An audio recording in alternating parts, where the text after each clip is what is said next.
സമയം 11 മണി കഴിഞ്ഞു. ക്ലബ് എഫ്എമ്മിൻ്റെ ഈ റൊമാൻറ്റിക് സ്റ്റുഡിയോയിൽ ഇത് പ്രണയത്തിൻ്റെ സമയം, ലവ് ബൈറ്റ്സിൻ്റെ സമയം. റീനുവിൻ്റെ കൂടെ കാണാൻ എന്ത് ഭംഗിയുണ്ടായിട്ടും കാര്യമില്ല, മനസ്സും പെരുമാറ്റവും നന്നാവണം. അല്ലെങ്കിൽ എത്ര സുന്ദരനായാലും മൈൻഡ് ചെയ്യത്തില്ല.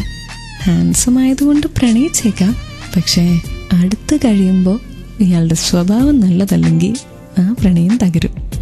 ഇല്ലേ റീനു എന്ന് ജീന ചോദിക്കുമ്പോൾ യോജിക്കാനേ എനിക്ക് സാധിക്കുന്നുള്ളൂ കേട്ടോ. ബിനോജ് പറയുന്നു, ലുക്സിൽ തീർച്ചയായും കാര്യമുണ്ട്. കാണാൻ കുറച്ച് സുന്ദരനാണേ ഗേൾ ഫ്രണ്ട്സിനെ പെട്ടെന്ന് കിട്ടും, പക്ഷേ അതേ സ്പീഡിൽ അത് പൊട്ടും. മനസ്സ് നല്ലതല്ലെങ്കിൽ ഏത് പെണ്ണും ഇട്ടിട്ട് പോകുന്നു. മിൻഡോ എന്താ പറഞ്ഞതെന്നറിയോ? Ultimately love is everything. അത് എക്സ്പ്രസ് ചെയ്യാനായിട്ട് മടിക്കരുത്.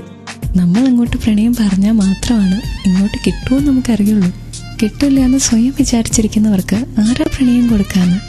കൊടുത്തു നോക്ക്, അപ്പോഴേ അറിയുള്ളൂ കിട്ടുമെന്നുള്ളത്. ഇതുപോലൊരു ഒപ്പീനിയൻ നിങ്ങൾക്ക് പറയണ്ടേ? എന്നാൽ 56070 എന്ന നമ്പറിലേക്ക് ഒരു മെസ്സേജ് അയച്ചോളൂ. ഫോമാറ്റ് ക്ലബ് FM സ്പേസ് നിങ്ങളുടെ message and stay tune to love bites on club FM. ഇവിടെ മാത്രം ടൺ കണക്കിന് love. Welcome back to love bites on club FM. ഞാൻ റീനു. നേരത്തെ ഒരു മെസ്സേജിൻ്റെ കാര്യം ഞാൻ പറഞ്ഞില്ലേ, വിനായകൻ പറഞ്ഞു എന്ന്, കാണാൻ ഭംഗിയില്ലാത്തതുകൊണ്ട് പ്രണയിക്കില്ല എന്നൊക്കെ. ഇത് ഞാൻ ജോത്സ്നയുടെ അടുത്ത് ചോദിച്ചിരുന്നു ചൊവ്വാഴ്ച. പക്ഷെ എന്താ പറഞ്ഞെന്ന് കേൾക്കണ്ടേ? ഹായ് റീനു. അതെ, ഒരു പ്രണയത്തിൽ does looks matter? No, it doesn't. Because എത്ര ഗുഡ് ലുക്കിംഗ് ആയാലും ഒരു ദിവസം മുഖം പോയി ചുമരിലിടിച്ചു കഴിഞ്ഞാൽ ഒരു പാട് വന്നു കഴിഞ്ഞാൽ അതൊരു പെർമനൻറ്റ് മാർക്ക് ആയി കഴിഞ്ഞാൽ it might mar that person's beauty forever. ചിലപ്പോൾ സൗന്ദര്യമൊക്കെ അതുകൊണ്ട് കുറഞ്ഞു എന്ന് വരും. പക്ഷേ what matters is how that person is on the inside. ഞാനത് എന്താ ചോദിച്ചതെന്നറിയോ? വിനായക് ഒരു മെസ്സേജ് അയച്ചേക്കാം, അവനെ കാണാൻ ഭംഗിയില്ല, അതുകൊണ്ട് അവനെ ആരും ഇഷ്ടപ്പെടത്തില്ല എന്ന്. അയ്യോ, വിനായകന് അങ്ങനെ തോന്നേണ്ട ഒരു കാര്യമില്ല കേട്ടോ. കാരണം വിനായകനെ ആത്മാർത്ഥമായിട്ട് പ്രണയിക്കുന്ന ആൾ ഒരിക്കലും വിനായകൻ്റെ മുഖമോ വിനായകൻ്റെ ഒരു ബോഡി സ്ട്രക്ചറോ നോക്കിയിട്ടല്ല വിനായകനെ ഒരിക്കലും പ്രണയിക്കുക. A person who truly loves you will love you for who you are, not what you look like. അത് നമ്മൾ ആദ്യം മനസ്സിലാക്കണം. അത് യു ലേൺ, അത് റിയലൈസ് ചെയ്യും. കാരണം ലുക്സിൽ ഒരു കാര്യമില്ല. Everybody is good looking. എന്തുകൊണ്ട് വിനായകൻ എന്നെ കാണാൻ ഭംഗിയില്ല എന്ന് തോന്നേണ്ട ഒരു കാര്യമില്ല. കാരണം വിരൂപിയായിട്ട് ദൈവം ആരെയും സൃഷ്ടിച്ചിട്ടില്ല. Everybody is beautiful. You are beautiful. ഉള്ളിലുണ്ട് ബ്യൂട്ടി ഉണ്ട്, പുറത്തുണ്ട് ബ്യൂട്ടി എന്നുള്ള ഒരു കോൺഫിഡൻസ് നമ്മുടെ മനസ്സിൽ വന്നു കഴിഞ്ഞാൽ ഉണ്ടല്ലോ, പിന്നെ വേറെ ഒന്നും ഒരു പ്രശ്നമില്ല. പിന്നെ പെണ്ണുങ്ങളുടെ ബഹളമായിരിക്കും വിനായകൻ്റെ പുറകെ. കേട്ടല്ലോ, ഇനി ഞാനൊന്നും പറയേണ്ട കാര്യമില്ല. ക്യാരിയോ, നമുക്കൊരിക്കലും നമ്മുടെ വിധി പറയാൻ പറ്റില്ലെന്നേ. പ്രതീക്ഷയോടെ ഒരു നാളേക്ക് വേണ്ടി കാത്തിരിക്കുക. And stay tune to love bites on club FM.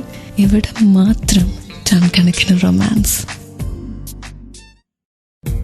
എന്നെ കാണാൻ നല്ല ഭംഗിയാ, എനിക്കിഷ്ടം പോലെ ഗേൾ ഫ്രണ്ട്സിനെ കിട്ടും എന്നാരെങ്കിലും വിചാരിക്കുന്നുണ്ടോ? കേട്ടിടത്തോളം കണ്ടിടത്തോളം അറിഞ്ഞിടത്തോളം സ്റ്റുപ്പിഡിറ്റിയാ. ലുക്സിന് പ്രണയത്തിൽ ഒരു പ്രാധാന്യമില്ല എന്നാണ് എല്ലാവരും പറയുന്നത്. ക്ലബ് FMലെ ലവ് ബൈറ്റ്സിൽ റീനു ഇപ്പോൾ ഒരു പയ്യൻ്റെ അടുത്ത് ചോദിക്കുക, പ്രണയവും ലുക്സും തമ്മിലുള്ള ബന്ധം. ജിതിൻ പറ, വിനായകൻ പറയുന്നതിൽ എന്തെങ്കിലും കാര്യമുണ്ടോ?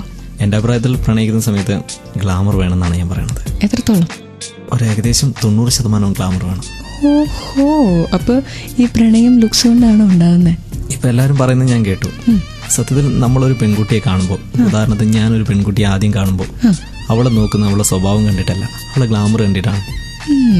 നമ്മളിപ്പോൾ എല്ലായിടത്തും ഒരുപാട് പെൺകുട്ടികളെ കാണുന്നുണ്ട്. ആദ്യം ആ പെൺകുട്ടിയുടെ ഗ്ലാമർ കണ്ടിട്ട് തന്നെയാണ് നമ്മൾ നോക്കുക. അത് ഫസ്റ്റ് സൈറ്റിൽ ഉണ്ടാകുന്ന ഒരു പ്രണയം. ഓക്കെ, അതിനുശേഷമാണ് നമുക്ക് ആ കുട്ടിയുടെ സ്വഭാവം മനസ്സിലാവുക. അതെ, അപ്പൊ തീർച്ചയായിട്ടും ആദ്യം നമ്മൾ ഇമ്പോർട്ടന്റ് കൊടുക്കേണ്ടത് ഗ്ലാമറിന് തന്നെയല്ലേ. അതായത് ഗ്ലാമർ ആദ്യം ഉണ്ടാവും, പിന്നെയാണ് നമുക്ക് സ്വഭാവം മനസ്സിലാവുള്ളൂ. പക്ഷെ നല്ല ഗ്ലാമർ ഉണ്ട്, എന്നാൽ കുറച്ച് കഴിഞ്ഞ് സ്വഭാവം മോശമെന്ന് മനസ്സിലായ ആ പ്രണയത്തിൽ ആരെങ്കിലും കണ്ടിന്യൂ ചെയ്യോ? ഇല്ല. അപ്പൊ അടുത്ത വേണ്ടി നോക്കും മെടുക്കൻ. അതെ, രാത്രി എനിക്കിനി ഒന്നും കേൾക്കാനുള്ള ശേഷിയില്ല. ക്ലബ് FMലെ ലവ് ബൈറ്റ്സിന്ന് റീനു ജിത്തിന് പറയാണ് ഒരു ഗുഡ് ബൈ. Good night. നമുക്ക് ആസ്വദിക്കാം മനോഹരമായ ഒരു പ്രണയ ഗാനം. ഇതിന് ശേഷം എന്താ, ഞാൻ തിരിച്ചു വരുന്നേ. ദേ കുറച്ചുകൂടെ കഴിഞ്ഞ 12 മണിയാവും. റീനുവിന് പോവാനുള്ള സമയമായിക്കൊണ്ടിരിക്കാം. ക്ലബ് FMലെ ലവ് ബൈറ്റ്സിന്ന്. You have made me stronger and stronger each day you are with me. But eventually, without you, I will lose all the beautiful petals you have given me. നീ എൻ്റെ ജീവിതത്തിലില്ലെങ്കിൽ ഇതുവരെ നീ എനിക്ക് തന്ന മനോഹരമായ എല്ലാം എനിക്ക് നഷ്ടപ്പെടുമെന്ന്. നീയാണ് എനിക്കെൻ്റെ ജീവിതത്തിലെല്ലാമെന്ന് ഇഷ്ടപ്പെടുന്ന ആ ആളോട് ഇതല്ലേ പറയണ്ടേ? അല്ലെങ്കിൽ ഇങ്ങനെയല്ലേ ഇഷ്ടപ്പെടുന്ന ആ ആൾ നമുക്ക് ജീവിതത്തിലെ ഏറ്റവും മനോഹരമായ ഒരേട്?